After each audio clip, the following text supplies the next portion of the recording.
हाय दोस्तों, welcome to पॉलीटेक hub. पिछले lecture में हम सेमीकंडक्टर फिजिक्स स्टार्ट किए थे और उसमें हमने बात किया था, आपको बताए थे मटेरियल के क्लासिफिकेशन के बारे में इलेक्ट्रिकल बेसिस पे। और उसके बाद हमने क्या किया था, उसके बाद हम उसके इंटरनल स्ट्रक्चर के आधार पे हम क्या देखे थे, एनर्जी बैंड क्या होता है उसको देखे थे। और उसमें हम आपको क्या बताए थे, वैलेंस बैंड का एनर्जी, कंडक्शन बैंड एनर्जी, इसके बारे में बताए थे। उसके बारे में हम वहाँ पे आपको लिखाए नहीं थे, चलिए यहाँ पे हम आपको बता देते हैं फिर से। तो जब हम वहाँ पे एनर्जी बैंड देख रहे थे, एनर्जी बैंड की बात कर रहे थे, तो सबसे जो आउटर मोस्ट सेल था, सबसे बाहरी सेल था, सबसे बाहरी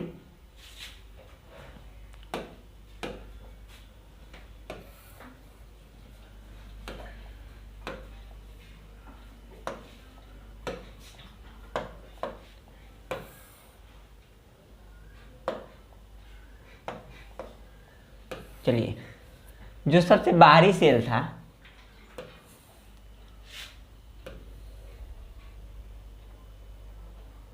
उसमें हम क्या देखे थे, एक तो हमारा वैलेंस बैंड आया था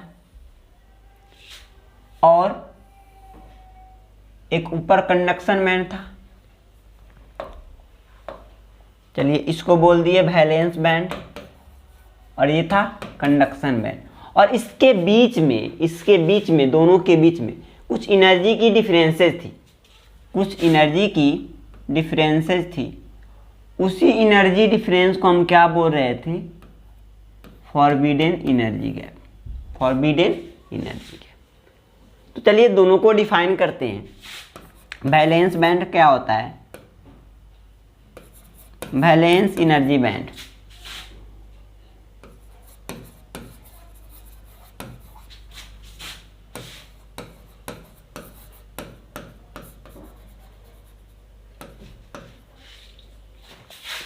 तो देखिए ये इसमें क्या होंगे, वैलेंस इलेक्ट्रॉन होंगे और इसके कारण जो इसका एनर्जी का रेंज बन रहा है, उस एनर्जी रेंज को हम क्या बोलेंगे, वैलेंस एनर्जी बैंड। उसके कारण जो एनर्जी का बैंड बन रहा है उसको हम क्या बोलेंगे, वैलेंस एनर्जी बैंड। तो इसको क्या डिफाइन करेंगे, the ranges of energy, the ranges of energy possessed by valence electron, valence electron is called valence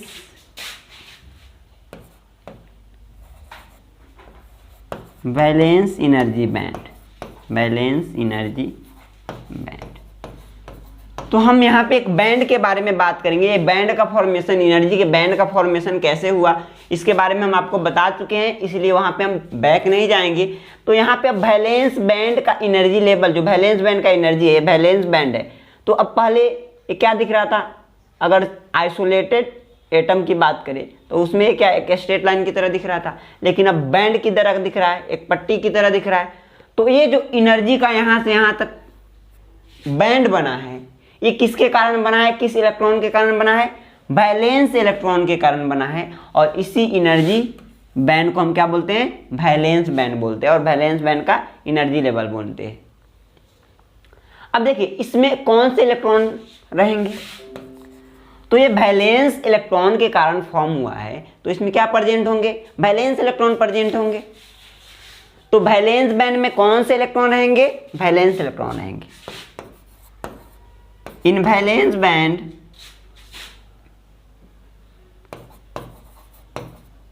valence electrons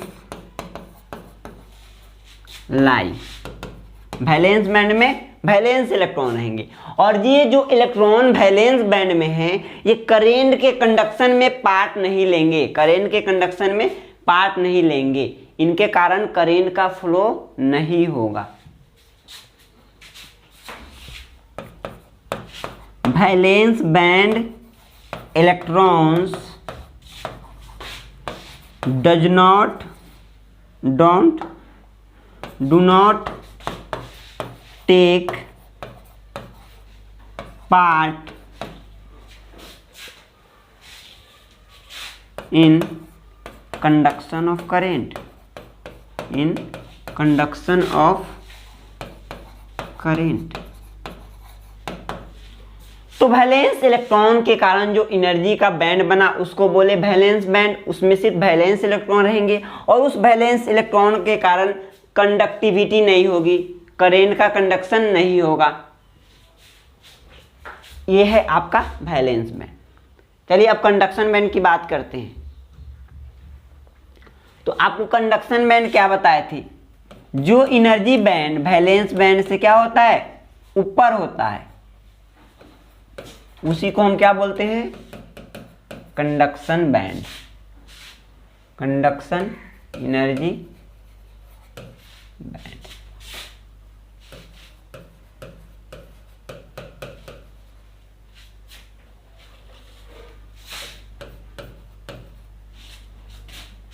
the energy band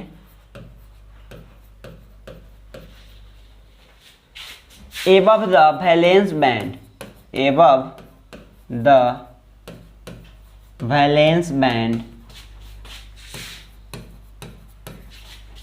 is called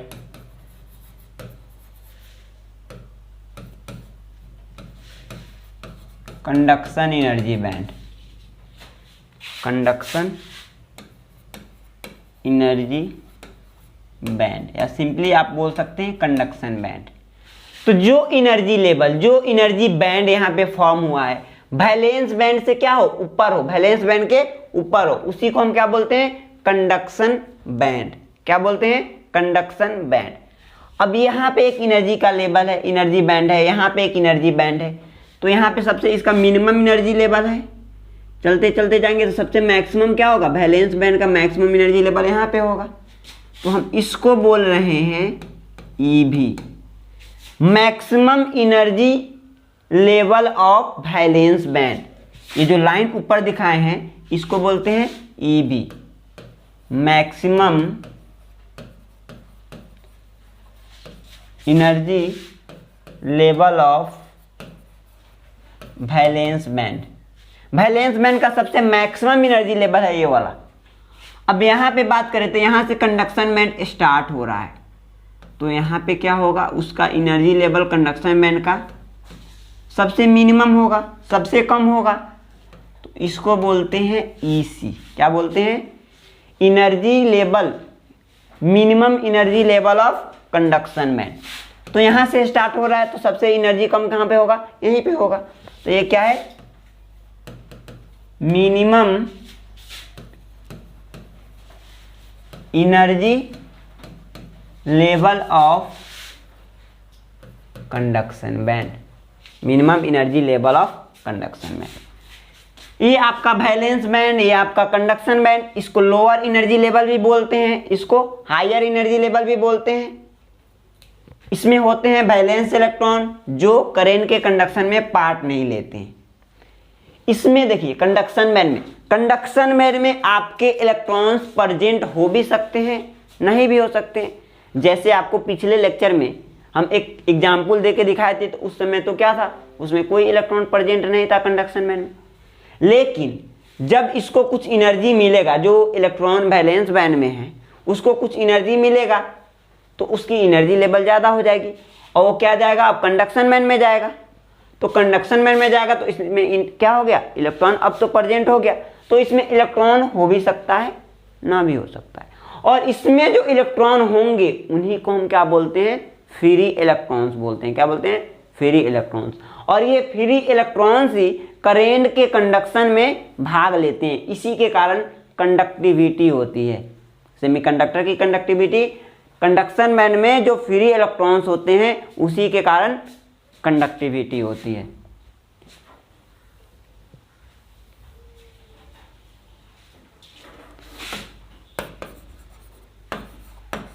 in conduction band electrons में present और not, इसमें electron हो भी सकते हैं, नहीं भी हो सकते हैं। Conduction band electrons take part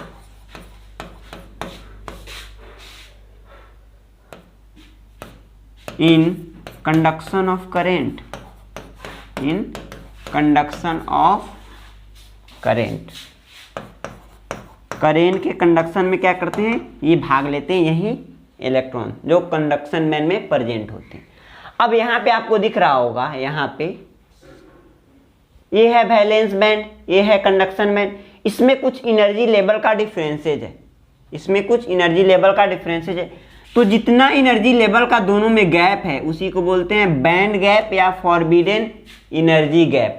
forbidden energy gap, यहाँ से यहाँ तक, यहाँ से यहाँ तक जो आपका एनर्जी का डिफरेंस दिख रहा है, जिसको ईजी बोले हैं, उसी को बोलते हैं forbidden energy gap.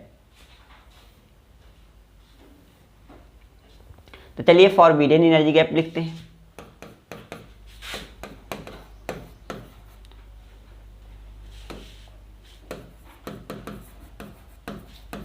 Forbidden energy gap. तो फॉरबिडन एनर्जी गैप है क्या एक्चुअल में,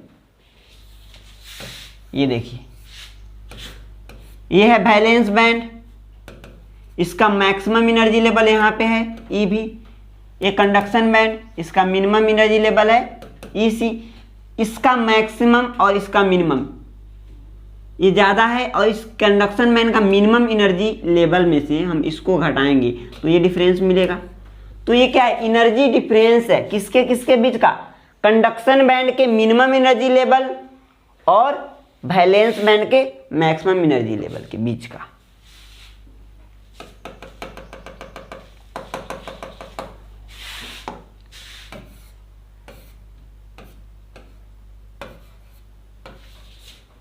तो चलिए लिखिए उसको।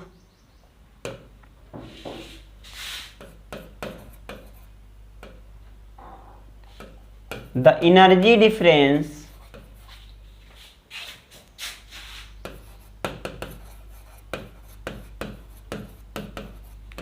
Between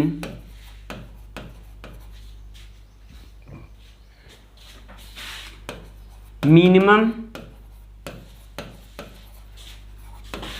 energy level of conduction band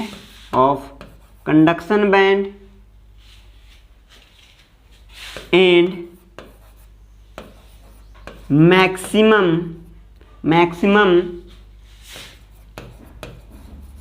energy level of valence band is called forbidden energy gap.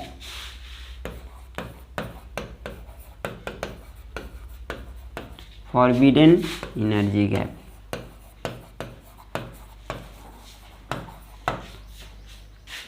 तो इसी को हम क्या बोलते हैं, फॉरबिडन एनर्जी गैप। यहां पे अगर आपका ये क्या है, ये है वैलेंस बैंड, ये है वैलेंस बैंड, ये है कंडक्शन बैंड, और इसका मैक्सिमम एनर्जी लेवल को हम बोल रहे हैं ई भी, और इसके मिनिमम, कंडक्शन बैंड के मिनिमम एनर्जी लेवल को हम क्या बोल रहे हैं, ई सी। तो इस दोनों के बीच जो डिफरेंस होगा इसी को हम क्या बोलेंगे, ई जी। यहाँ पे लिख लीजिएगा एक बात और, इसको फॉरबिडन एनर्जी गैप को ई जी से डिनोट करते हैं, ई जी से डिनोट करते हैं। तो यहाँ से देखिए तो ई जी को हम क्या बोलेंगे, forbidden energy gap is equal to, ये ज़्यादा है एनर्जी, ये एनर्जी क्या है, ज़्यादा है, तो ई सी माइनस ई बी, यही तो होगा फॉरबिडन एनर्जी गैप, यही तो होगा फॉरबिडन एनर्जी गैप। तो ये है कंडक्शन बैंड के बारे में, वैलेंस बैंड के बारे में, और इसके बीच जो एनर्जी डिफरेंस है जिसको हम क्या बोल रहे हैं, फॉरबिडन एनर्जी गैप, उसके बारे में। तो अब देखिए इसमें जो इलेक्ट्रॉन्स होंगे क्या करेंगे, करेंट का कंडक्शन करेंगे। तो हम क्या चाहेंगे, अब कोई भी मटेरियल, जो मटेरियल 3 तरह के बताए हैं, उसमें ये फॉरबिडन एनर्जी गैप कितना है, फॉरबिडन एनर्जी गैप कितना है उस पर डिपेंड करेगा उसकी कंडक्टिविटी, उसकी कंडक्टिविटी। ये अगर कम है, फॉरबिडन एनर्जी गैप कम है, तो इसमें जो इलेक्ट्रॉन्स होंगे उसको कम एनर्जी की ही जरूरत पड़ेगी यहाँ से यहाँ तक जाने में। तो कम एनर्जी पे ही क्या हो जाएगा, कंडक्शन बैंड में चला जाएगा। तो मेटल में ये फॉरबिडन एनर्जी गैप एक दूसरे को, ये वाला पॉइंट एक दूसरे से सटा हुआ होता है, यानी उसमें एनर्जी डिफरेंस जीरो होता है, फॉरबिडन एनर्जी गैप जीरो होता है। इसलिए वो क्या करते हैं, करेंट का कंडक्शन करते हैं, करेंट का कंडक्शन करते हैं। तो चलिए अब हम इस फॉरबिडन एनर्जी गैप के बेसिस पे हम क्या करेंगे, इंसुलेटर, सेमीकंडक्टर और कंडक्टर के बीच थोड़ा डिफरेंसेस देखते हैं।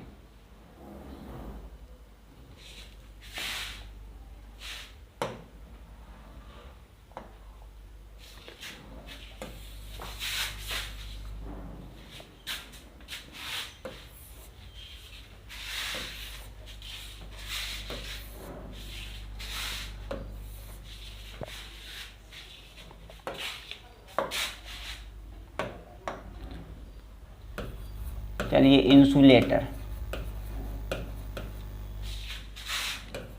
Semiconductor, conductor.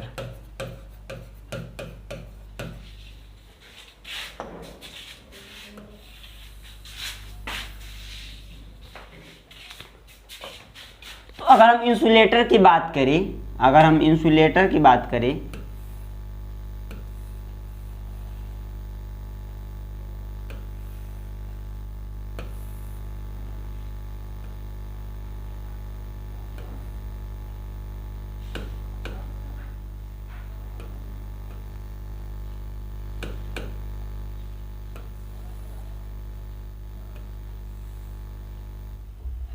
अगर हम इंसुलेटर की बात करें तो ये है कंडक्शन बैंड, ये है वैलेंस बैंड। इसके बीच जो ईजी होती है, फॉरबिडन एनर्जी गैप, ये ज़्यादा होती है। ईजी की वैल्यू क्या होती है, ज़्यादा होती है, ग्रेटर देन 3 इलेक्ट्रॉन वोल्ट से ज़्यादा होती है। अगर किसी मटेरियल में forbidden energy gap 3 electron volt से ज़्यादा है तो क्या होगा, इंसुलेटर होगा। तो इंसुलेटर में Eg की वैल्यू क्या होता है, ग्रेटर होता है 3 इलेक्ट्रॉन वोल्ट। कहीं कहीं आपको अप्रोक्सीमेटली 6 इलेक्ट्रॉन वोल्ट देखने को मिलेगा, ये दिया रहेगा बुक में। अब चलिए सेमीकंडक्टर की बात करते हैं।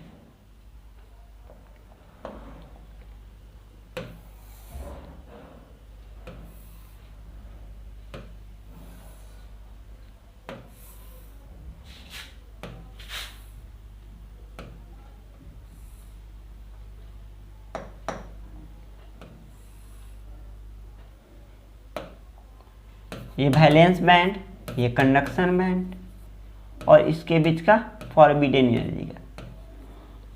तो सेमीकंडक्टर में फॉरबिडन एनर्जी गैप होता है ना, 3 इलेक्ट्रॉन वोल्ट से कम होता है। तो यहाँ पे Eg की वैल्यू क्या होगा, कम होगा 3 इलेक्ट्रॉन वोल्ट से।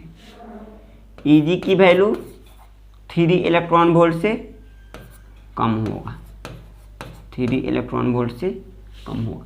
और ये एनर्जी गैप होता है ना, ये एनर्जी गैप क्या होता है, टेम्परेचर इंक्रीज करने के साथ ये फॉरबिडन एनर्जी गैप कम होता है। ये फॉरबिडन एनर्जी गैप जैसे जैसे टेम्परेचर बढ़ाएंगे फॉरबिडन एनर्जी गैप कमता जाएगा, कम होता जाएगा। तो इसके बारे में हम बात करेंगे अभी। अब ये नॉर्मली सिलिकॉन के केस में आपको Eg की वैल्यू देखने को मिलेगा, Eg की वैल्यू 1.21 इलेक्ट्रॉन वोल्ट, और जर्मेनियम के केस में 0.785 इलेक्ट्रॉन वोल्ट। इस डेटा को आपको याद रखना है कि सिलिकॉन के केस में फॉरबिडन एनर्जी गैप कितना होता है, जर्मेनियम के केस में फॉरबिडन एनर्जी गैप कितना होता है। ये 0 केल्विन टेम्परेचर पे है अभी, ये अभी 0 केल्विन टेम्परेचर पे है। अब वहीं अब कंडक्टर की बात करें, जनरली कंडक्टर में मेटल सब आते हैं।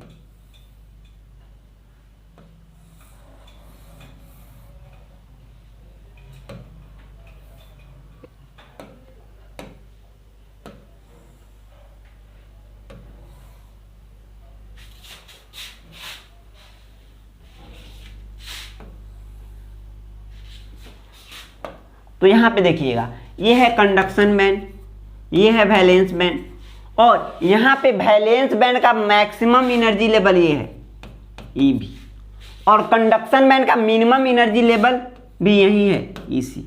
यानी इन दोनों के बीच में क्या EG की वैल्यू क्या है, 0 है, EG की वैल्यू 0 है। तो इसको यहाँ से यहाँ वैलेंस बैंड से कंडक्शन बैंड में जाने में जो इलेक्ट्रॉन होंगे, वैलेंस इलेक्ट्रॉन, उनको कंडक्शन बैंड में जाने के लिए, फ्री इलेक्ट्रॉन बनने के लिए बहुत ही कम, 9 के बराबर एनर्जी की जरूरत पड़ेगी। इसलिए क्या करते हैं, करेंट का कंडक्शन ज़्यादा होता है, इनकी कंडक्टिविटी क्या होता है, ज़्यादा होता है। तो ये रहा एनर्जी बैंड डायग्राम के बेसिस पे आपको तीनों में डिफरेंसेज, तीनों में डिफरेंसेज, आपके मटेरियल में क्या है, डिफरेंसेज है, सभी के बीच हम कंपेरिजन करा दिए एनर्जी बैंड डायग्राम पे। अगर EG की value greater than 3 electron volt है तो क्या बोलेंगे, वो मटेरियल इंसुलेटर है। अगर वह वैल्यू क्या है, लेस देन 3 इलेक्ट्रॉन वोल्ट है तो आप क्या बोलेंगे, वह सेमीकंडक्टर है।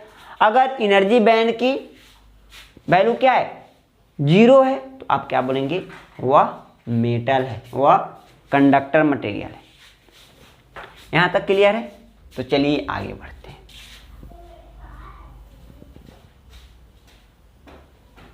अब देखिए, ये फॉरबिडेन एनर्जी गैप, अभी हम आपको बताएं कि फॉरबिडेन एनर्जी गैप टेम्परेचर के साथ क्या होता है, वैरी करता है, टेम्परेचर के साथ वैरी करता है। तो वो देखते हैं वो कैसे वैरी करता है, वह कैसे वैरी करता है। फॉरबिडेन एनर्जी गैप,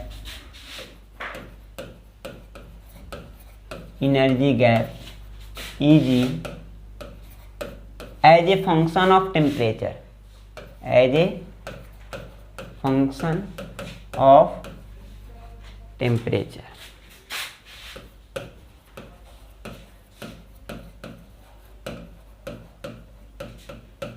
तो देखिए, ये EG की वैल्यू टेम्परेचर के साथ कैसे डिपेंड करने वाली है। अगर हम सिलिकॉन का केस लें, सिलिकॉन का केस लें, हर सेमीकंडक्टर के लिए, हर मटेरियल के लिए इसके लिए अलग होगा। लेकिन अगर सिलिकॉन के लिए देखें तो ये कैसे डिपेंड करता है, तो सिलिकॉन में अगर हम EG की वैल्यू देखें, सिलिकॉन में EG की वैल्यू देखें तो क्या होगा, T टेम्परेचर के साथ क्या होगा, वैरी होगा। अब देखिएगा यहाँ पे टेम्परेचर के साथ कैसे वैरी हो रहा है, कम हो रहा है या ज़्यादा हो रहा है, आपको देखना है। इसका वैल्यू क्या होगा, 1.21 माइनस 3.60 इंटू 10⁻⁻⁴ इंटू T, इतना इलेक्ट्रॉन वोल्ट, इतना इलेक्ट्रॉन वोल्ट। अगर आपका सेमीकंडक्टर क्या है, सिलिकॉन का है, तो उसमें किसी भी टेम्परेचर पे फॉरबिडेन एनर्जी गैप की वैल्यू क्या होगी, आपको यहां से निकालना है, आपको यहां से निकालना है। तो यहां पे T क्या है, where T is equal to temperature, temperature in kelvin, temperature in kelvin.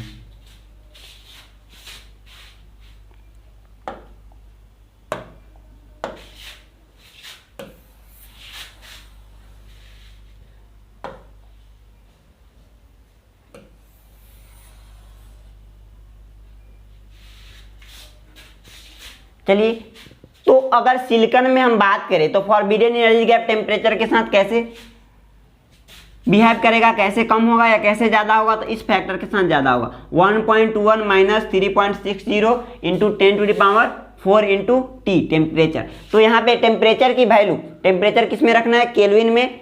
किसी भी टेम्परेचर वैल्यू पे आप क्या करेंगे, इसके फॉरबिडेन एनर्जी गैप को कैलकुलेट कर सकते हैं।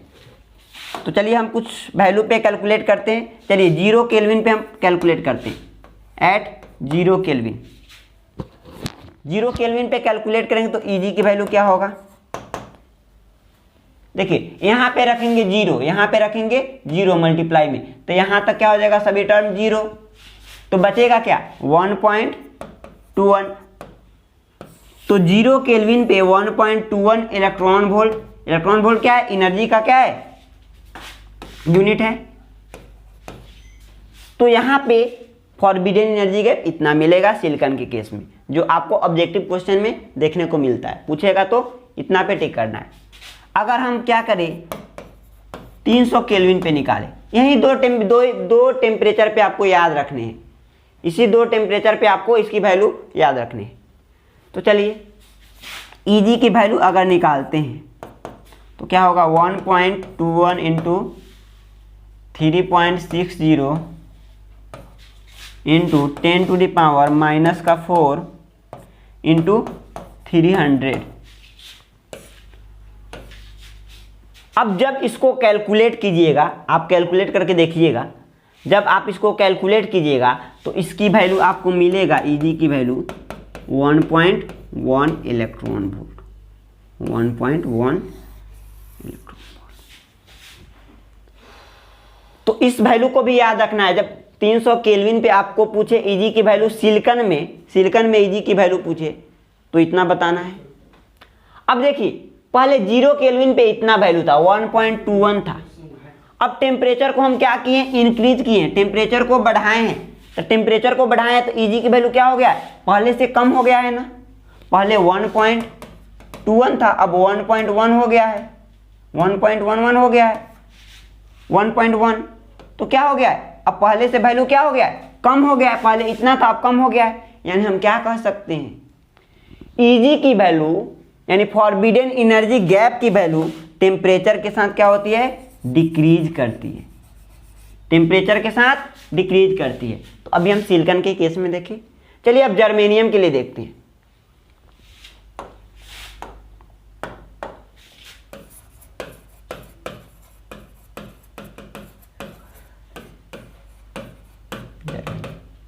तो जर्मेनियम में फॉरबिडन एनर्जी गैप की बात करें, फॉरबिडन एनर्जी गैप की बात करें तो ये टेम्परेचर के साथ कैसे वैरी करता है,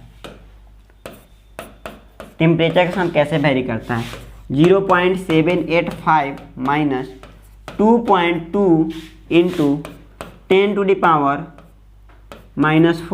इंटू T,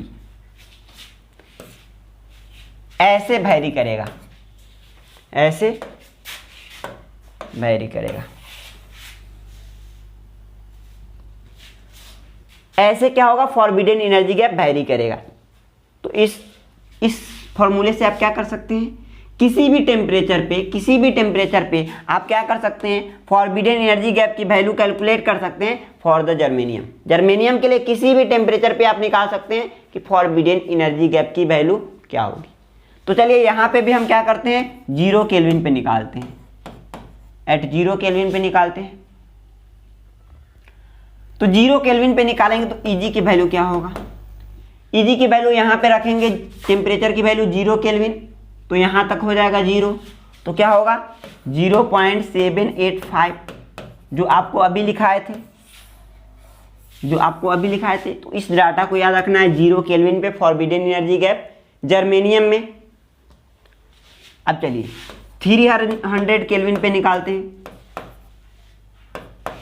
तो यहाँ पे Eg की वैल्यू क्या होगा, 0.785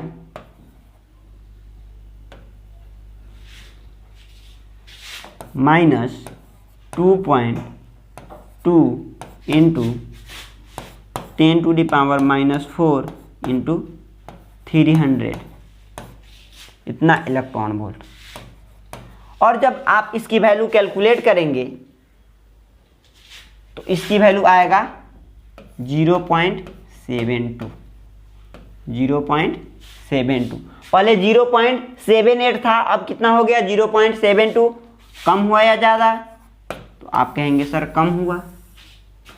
तो यहाँ पे भी हम क्या देख रहे हैं, फॉरबिडन एनर्जी गैप की वैल्यू टेम्परेचर के साथ क्या होती है, डिक्रीज करती है। क्या होती है, डिक्रीज करती है। तो चलिए अगर अब हम सेमीकंडक्टर के बारे में बात करें, तो टेम्परेचर को अब हम इंक्रीज करें, जैसे जैसे टेम्परेचर को इंक्रीज कर रहे हैं, जैसे जैसे हम टेम्परेचर इंक्रीज कर रहे हैं, बढ़ा रहे हैं, क्या हो रहा है, Eg की वैल्यू क्या हो रहा है, कम हो रहा है। Eg की वैल्यू कम हो रहा है। और जब Eg की वैल्यू कम हो रहा है, इसका मतलब क्या है, इसका मतलब ये वाला गैप बीच वाला Eg ये कम हो रहा है और कम एनर्जी की जरूरत पड़ रही है इलेक्ट्रॉन को वैलेंस बैंड से कंडक्शन बैंड में जाने के लिए, यानी कंडक्टिविटी क्या हो रही है, बढ़ रही है। Eg की वैल्यू कम हो रहा है मतलब कंडक्टिविटी सिग्मा बोलते हैं, कंडक्टिविटी बढ़ रही है। अब हम रेजिस्टेंस की बात करें तो कंडक्टिविटी का रेसिप्रोकल क्या होता है, उल्टा रेसिस्टिविटी होता है। तो अगर रेसिस्टिविटी को देखें तो अगर ये बढ़ रहा है तो ये क्या होगा, घट रहा होगा, तो ये क्या होगा, घटेगा। क्या बोले, टेम्परेचर इंक्रीज कर रहे हैं, फॉरबिडन एनर्जी गैप कम हो रही है। फॉरबिडन एनर्जी गैप कम हो रही है मतलब इलेक्ट्रॉन को कम एनर्जी की जरूरत पड़ रही है कंडक्शन बैंड में जाने के लिए, मतलब कंडक्टिविटी बढ़ रही है। और कंडक्टिविटी जब बढ़ रही है तो यहां से क्या होगा, रेसिस्टिविटी कम हो रहा होगा। और जब रेसिस्टिविटी कम हो रहा होगा तो रेजिस्टेंस क्या होता है, ρL/A। तो अगर ये कम हो रहा होगा रेसिस्टिविटी तो ये भी क्या हो रहा होगा, कम हो रहा होगा, मतलब रेसिस्टेंस भी क्या हो रहा होगा, कम हो रहा होगा। तो किसी सेमीकंडक्टर में जब टेम्परेचर इंक्रीज करते हैं तो उसमें रेजिस्टेंस की वैल्यू क्या होती है, कम होती है, डिक्रीज करती है। लेकिन हम वहीं क्या पढ़े थे, कंडक्टर में बात किए थे, जब हम इलेक्ट्रिसिटी में बात कर रहे थे, इलेक्ट्रिक करंट पढ़ रहे थे, तो उसमें क्या बोल रहे थे, जैसे जैसे टेम्परेचर इंक्रीज कर रहे थे उसमें रेजिस्टेंस की वैल्यू बढ़ रही थी, बहुत सारे इसको हम कैलकुलेट भी किए थे। वहां पे हम क्या बोले थे, टेम्परेचर के साथ कंडक्टर क्या होता है, कंडक्टर के पास पॉजिटिव टेम्परेचर कोएफिशिएंट होता है रेजिस्टेंस के लिए, मतलब टेम्परेचर को इंक्रीज के साथ कंडक्टर है, कोई मेटल है तो उसका रेजिस्टेंस बढ़ेगा। लेकिन वहीं सेमीकंडक्टर में क्या होगा, जैसे जैसे आप टेम्परेचर इंक्रीज करेंगे रेजिस्टेंस डिक्रीज करेगा सेमीकंडक्टर में। इसके पास क्या होगा, निगेटिव टेम्परेचर कोएफिशिएंट होगा रेजिस्टेंस के लिए। So semiconductor has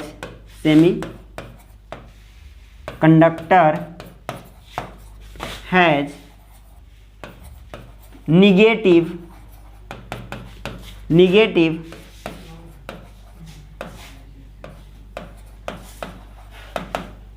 temperature coefficient of resistance,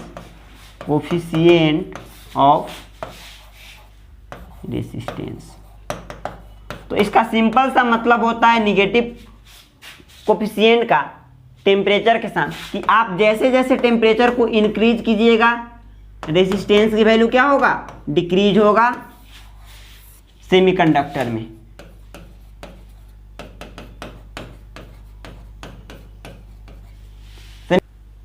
तो ये है निगेटिव टेम्परेचर कोफिशिएंट। तो यहां पे आपको ऑब्जेक्टिव क्वेश्चन पूछता है कि सेमीकंडक्टर में अगर टेम्परेचर को इंक्रीज करें तो उसका रेजिस्टेंस पे क्या इफेक्ट पड़ेगा, या इसके पास कौन सा रेजिस्टेंस के लिए पॉजिटिव टेम्परेचर कोएफिशिएंट होता है या निगेटिव टेम्परेचर कोएफिशिएंट होता है। अब देखिए सेंसिटिविटी की बात करें, टेम्परेचर के साथ सिलिकॉन और जर्मेनियम में बात करें, किसमें ज्यादा चेंजेज हो रहा है, कौन टेम्परेचर के साथ अपने इफेक्ट को ज्यादा दिखा रहा है। तो यहां पे देखिएगा, यहां पे आ जाइए, देखिए यहां पे इसका क्या है, इस फैक्टर से क्या हो रहा है, डिक्रीज हो रहा है। इस फैक्टर से क्या हो रहा है, जर्मेनियम में डिक्रीज हो रहा है टेम्परेचर के साथ, इस फैक्टर में क्या हो रहा है, Eg की वैल्यू डिक्रीज हो रहा है। टेम्परेचर तो दोनों में अगर सेम रखे, तो अगर सेम टेम्परेचर की बात करें तो इतना के फैक्टर से डिक्रीज होगा। लेकिन अगर हम, ये जर्मेनियम का है, इतना के फैक्टर से डिक्रीज हो रहा है, लेकिन अगर सिलिकॉन की बात करें तो क्या होगा, 3.60 इंटू 10⁴ इस फैक्टर से डिक्रीज हो रहा है। तो किसमें ज्यादा डिक्रीज होगा, इसमें अगर दोनों में सेम टेम्परेचर इंक्रीज कर दे, मान लीजिए 300 केल्विन इसमें भी इंक्रीज कर दे, उसमें भी इंक्रीज करे, तो यहां पे आपको ज्यादा चेंज दिखाई देगा, ज्यादा कमी दिखाई देगा। 1.21 माइनस 1.1 को अब घटाइएगा तो क्या होगा, 110, इतना कमी दिखाई दे रहा है आपको, इतना कमी दिखाई दे रहा है। लेकिन अगर 0.785 हो गया है, 0.72 हो गया है ना, तो इसको घटाइए 5 6 0, इसमें क्या इतना कमी दिखाई दे रहा है 0.065। अगर दोनों में सेम टेम्परेचर इंक्रीज करें तो ज्यादा एनर्जी गैप की कमी आ जाती है, ज्यादा एनर्जी गैप कम हो जाता है क्या सिलिकॉन में, लेकिन जर्मेनियम में कम होता है। तो आप क्या बोलेंगे, टेम्परेचर को सेंस करने की कैपेबिलिटी सिलिकॉन में ज्यादा है, यानी इसकी सेंसिटिविटी, टेम्परेचर सेंसिटिविटी सिलिकॉन की ज्यादा है, किससे, जर्मेनियम से। तो चलिए इस पॉइंट को लिखते हैं।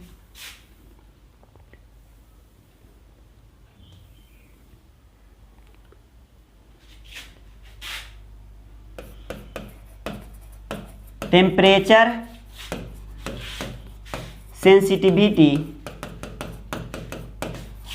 Of silicon is greater than germanium, greater than germanium. ठीक है, तो यहाँ तक हम आज इस लेक्चर में करते हैं, इसके बाद हम आगे कंटिन्यू करेंगे अगले लेक्चर में। आप इस वीडियो को अच्छा से देखिए, एंजॉय कीजिए। तो मिलते हैं नेक्स्ट वीडियो में।